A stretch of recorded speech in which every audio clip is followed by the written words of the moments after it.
Don't forget to like the video, share your thoughts or story in the comments and subscribe to our latest stories. Before I start, tell me where you are watching me from. I wonder which cities and towns will join me in this memory that will follow me for years. My love wanted some alone time, and I thought I understood. After all, who doesn't need space once in a while? But what I didn't realize that evening was how silence can speak louder than any argument, and how sometimes, the distance we agree to, becomes more than we ever intended. It was a cool Sunday afternoon, late spring, the kind where the air smells like rain but the sky hasn't decided yet. I remember because I had just finished planting new flowers by the porch, marigolds, his favorite. The house was quiet except for the hum of the refrigerator and the occasional creak of the wooden floor beneath my slippers. That kind of quiet used to comfort me. But lately, it felt heavier, like the air was waiting for something to happen. He was sitting in the living room, glasses on, reading one of those thick history books he loves. His coffee had gone cold an hour ago, but he didn't notice. He looked peaceful, or maybe just distant. I'd been feeling that distance for weeks, maybe months, but it was one of those things you don't want to say out loud because you're afraid that naming it might make it real. Hey, I said softly, wiping my hands on a towel. I was thinking of making dinner early tonight. Maybe that pasta you like with the mushrooms? He didn't look up right away. Just a small pause before he turned the page. Maybe later, he said finally. I think I'll take some time to myself tonight. Time to himself. Simple words. Harmless, really. But they landed like a stone dropped in still water, small splash, long ripples. Oh, I said, trying to sound casual. Are you okay? He nodded. Yeah, I just need to clear my head a little. It's been a lot lately. His tone was kind, gentle even, but there was a wall there. The kind you can't see but you can feel. I smiled, though it felt like a mask. Sure. Take all the time you need. He thanked me, kissed my forehead, and went upstairs. I watched him go, listening to the sound of his steps fade away. The air seemed to shift when the bedroom door closed. I stood there for a long moment, unsure what to do next. I wasn't angry, just unsettled. When you love someone for years, you start to read the silence between words. His silence was saying something, but I couldn't quite translate it. I made dinner anyway. Old habit, I suppose. The smell of garlic and butter filled the kitchen, and I played our favorite record, trying to make things feel normal. But every sound seemed to echo too loudly, the clink of the spoon, the low hum of the stove, the rain that finally decided to fall outside. By the time I set the table, I realized he probably wouldn't come down. And he didn't. I ate alone, with the chair across from me feeling more empty than usual. It wasn't the first time, but it felt different this time, more final somehow. Later, when I walked past our room, the light was off. I could hear him breathing evenly, asleep, or pretending to be. I stood at the doorway for a few seconds, my hand resting on the frame, wanting to go in but afraid to break whatever fragile piece there was. That night, I couldn't sleep. I kept replaying the day in my head, the quiet dinner, the unspoken distance, the words alone time echoing like a question I hadn't asked. Was he pulling away, or was this just the ebb and flow of long love? I told myself not to overthink, but overthinking is a kind of art I've perfected over the years. The next morning, the world looked softer. Sunlight crept through the curtains, painting golden stripes across the floor. He was already downstairs, making coffee. He looked the same as always, calm, kind, like nothing had happened. And maybe nothing had. Maybe it was just me mourning, he said, smiling faintly. Did you sleep okay? Yeah, I lied. You? He nodded. Better than I expected. I think that time helped. I wanted to ask helped with what? But I didn't. Instead, I poured myself some coffee and sat across from him, watching the steam rise between us like a quiet barrier. We talked about simple things, the weather, the news, the neighbor's new dog. It all felt so normal it was almost strange. But underneath the normal, something small and unspoken kept pulsing. A worry, a fear, maybe even regret. When he left for work, I sat at the table long after the door closed. The marigolds on the porch caught the morning light, bright and defiant. I thought about how he used to bring me flowers for no reason, how we'd sit on that same porch with our coffee and talk about everything and nothing. I missed that. I missed us. And that's when I realized something that made my chest ache. Giving someone space doesn't always mean they'll come back closer. Sometimes it just gives them room to drift farther away. That thought stayed with me all day. It wasn't dramatic, just a quiet, steady ache. Love, I think, changes shape over time.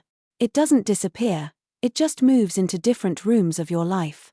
But that night, as I stood by the window, watching the rain trace lines down the glass, I couldn't shake the feeling that I had agreed to something I didn't fully understand. He wanted alone time. And I had given it to him. But somewhere deep down, I already knew I might regret it. The following week felt different, like the house had learned a new kind of silence. It wasn't the kind that followed arguments or filled long pauses. It was quieter, gentler, and somehow colder. I tried not to read too much into it, but every time I passed by his office door and saw it closed, that tiny voice in my head whispered, "He's slipping away." We'd always shared everything: morning coffee, evening walks, little jokes no one else would understand. But lately, even the small things had started to fade. He still smiled at me, still asked how my day was, but there was something distant in his eyes, like he was looking through me instead of at me. One evening, I decided to reach out.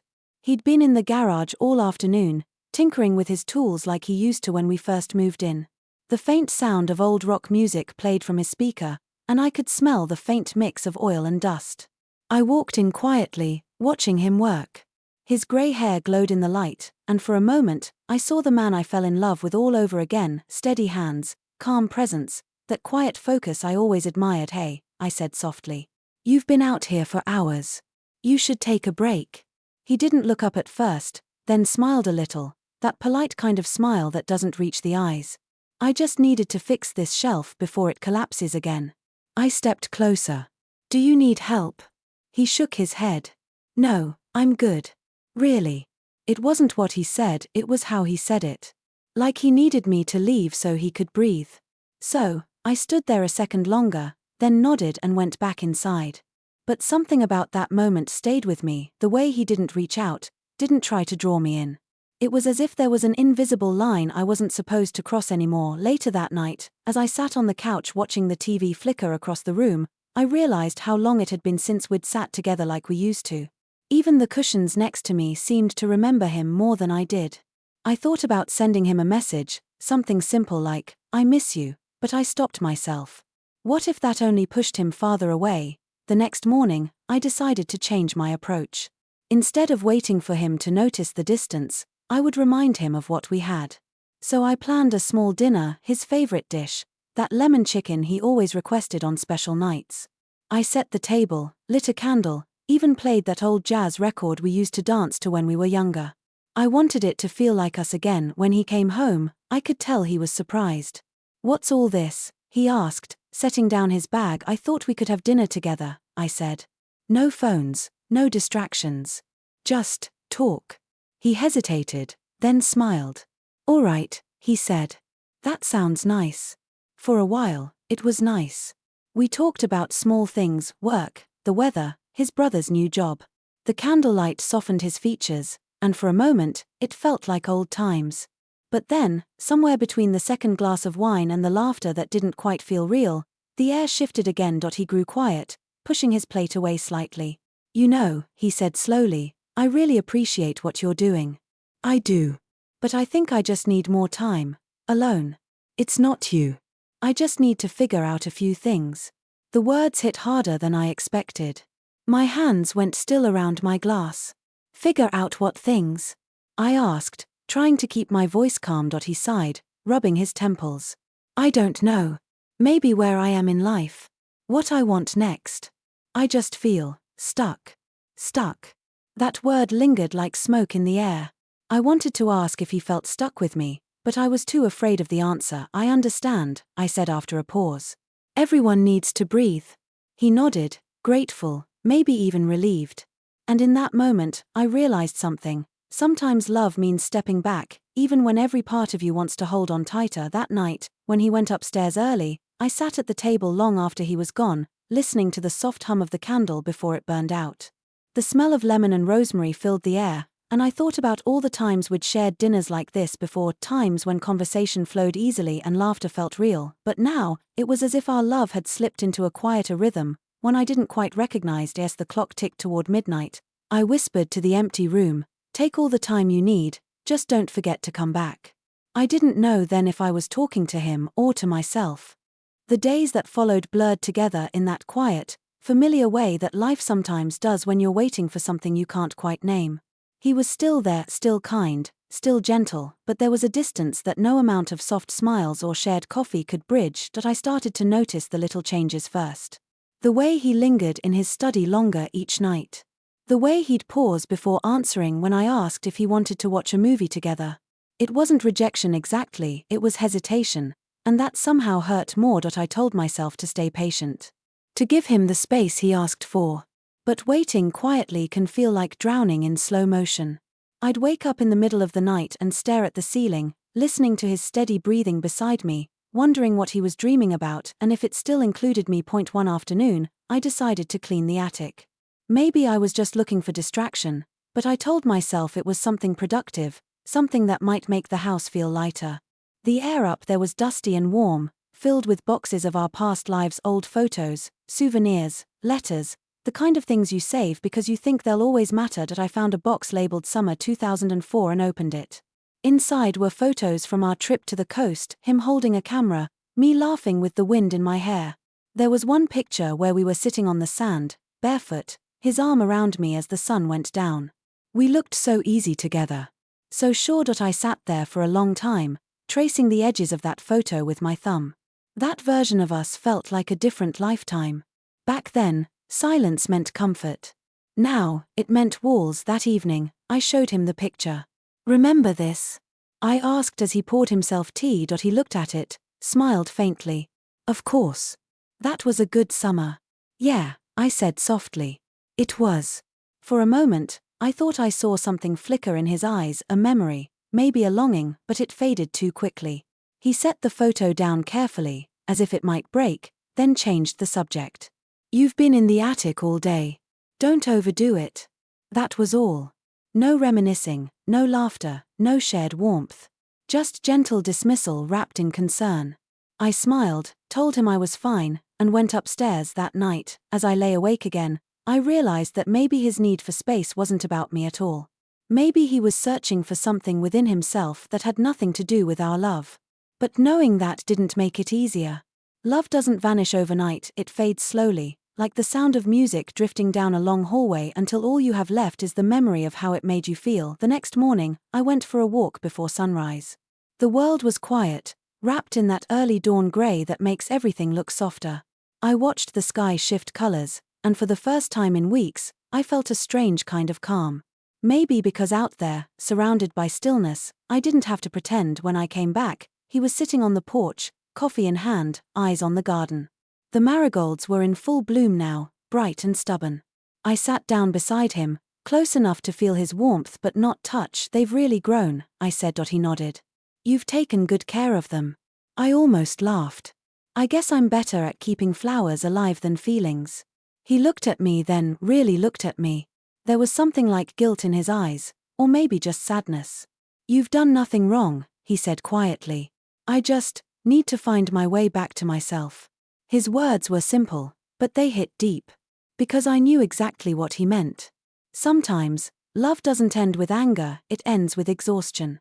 You give so much of yourself that one day, you wake up and realize you've forgotten who you were before you started loving someone else. I nodded, unable to speak.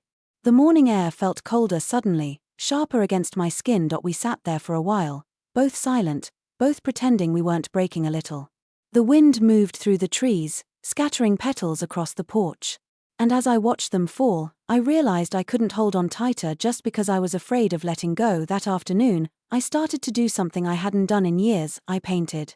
Nothing serious, just soft strokes of color on canvas, letting my thoughts spill through the brush. I painted the sea, the one from that photo in the attic, where we once sat together without needing words. And as I painted, I understood something quietly profound. Love isn't always about holding on. Sometimes, it's about having the strength to let the other person breathe, even if it means learning to breathe differently yourself. When he came into the room later and saw what I was doing, he smiled. You used to paint all the time, he said. I know, I replied, dipping my brush again. I think I forgot how much I loved it. He didn't answer, just watched me for a while. And in that moment, I could tell he saw me again, not the woman waiting for him to come back, but the woman who once had her own light. Maybe that was what we both needed to remember. The next few days felt like a delicate dance between closeness and distance. He was present, yet cautious. I was attentive, yet learning to step back. The house was quieter, but not empty. The silence now felt alive, holding space for reflection, for thought, for the small intimacies that don't always need words. One evening, I found him in the garden again, kneeling among the marigolds, pruning carefully as the sun dipped low behind the trees. The sky was painted in pinks and golds, and the long shadows stretched across the grass like reminders of all the moments we'd shared here. I watched him for a long time, remembering how we had once spent entire afternoons together in this same garden, laughing and planning dreams that felt endless. I walked over slowly, careful not to startle him. "You've really outdone yourself," I said softly. He glanced up, his expression calm, but with that flicker of something deeper I had learned to recognize: reflection, maybe regret. "I like seeing them grow," he said. "It's grounding." I nodded. "I understand." For the first time in weeks, we didn't push for more conversation. We just worked side by side, our hands busy with the soil and the plants, letting the quiet speak for us. The rhythm of the work, the pull of the weeds, the snap of branches, the gentle pressing of earth, became a kind of conversation, subtle and intimate in its own way. Later that night, we sat on the porch together, wrapped in a shared blanket against the cool evening air. The stars were just beginning to appear, tiny sparks scattered across the velvet sky. I could feel him close without touching, a steady presence that had always been my anchor. "I've been thinking," he said after a long pause, his voice low but certain. "About the time I asked for alone space. About us." I turned slightly, meeting his eyes. "And?" He sighed, the kind of sigh that carries months of thought and emotion. "I realized I needed that time, not to step away from you, but to step back into myself. To remember why we matter, why we've stayed together all these years. I was scared, I think scared that the routine would dull what we have, that I'd stop noticing the little things that make this us." A warmth spread through me, a mix of relief and something softer, hope. "And did it?" I asked, my voice barely above a whisper. He reached out then, hesitating for only a moment before taking my hand. "Yes," he said. "I remember now. I remember the laughter, the quiet moments, even the fights that made us stronger. I remember loving you, every single day, in ways I sometimes forget to say." I felt a tear slip down my cheek, not from sorrow but from the release of tension I hadn't realized I'd been carrying. "I needed to hear that," I admitted. "I was afraid that space meant distance forever, that you might drift." He shook his head gently. "Never. I just needed to breathe, to see clearly. And I did. I see us, and I see you. And it matters." We sat in silence after that, our hands entwined, watching the night sky deepen into dark blue. The air smelled faintly of marigolds and earth, and the wind carried the quiet of a world at rest. I realized that love isn't always about holding on tightly, sometimes it's about patience, trust, and the courage to let each other grow, even if growth happens in temporary solitude. Over the next few weeks, things slowly returned to a more familiar rhythm. We found joy in small things again, walking through the neighborhood, sharing cups of coffee, sitting in the garden watching petals drift in the wind. And yet, something had changed. The time apart had given us perspective. We had learned to appreciate presence, not as an obligation, but as a gift. One evening, as we sat together in the living room, I leaned my head on his shoulder. "I'm glad you asked for that time," I said softly. He kissed my hair gently. "Me too," he replied. "Because I came back seeing us more clearly than ever. And in that moment, I understood fully that love is not always measured in constant closeness. It's measured in understanding, in patience, in the quiet respect that allows two people to breathe while still holding each other in their hearts." That night, as the lights dimmed and the world outside grew still, I felt a deep, unspoken gratitude for the space that almost scared me, and for the closeness that had returned, stronger and more tender than before. We stayed there, together but free, holding the warmth of a love that had been tested by distance and had endured. And for the first time in weeks, I didn't feel the ache of worry.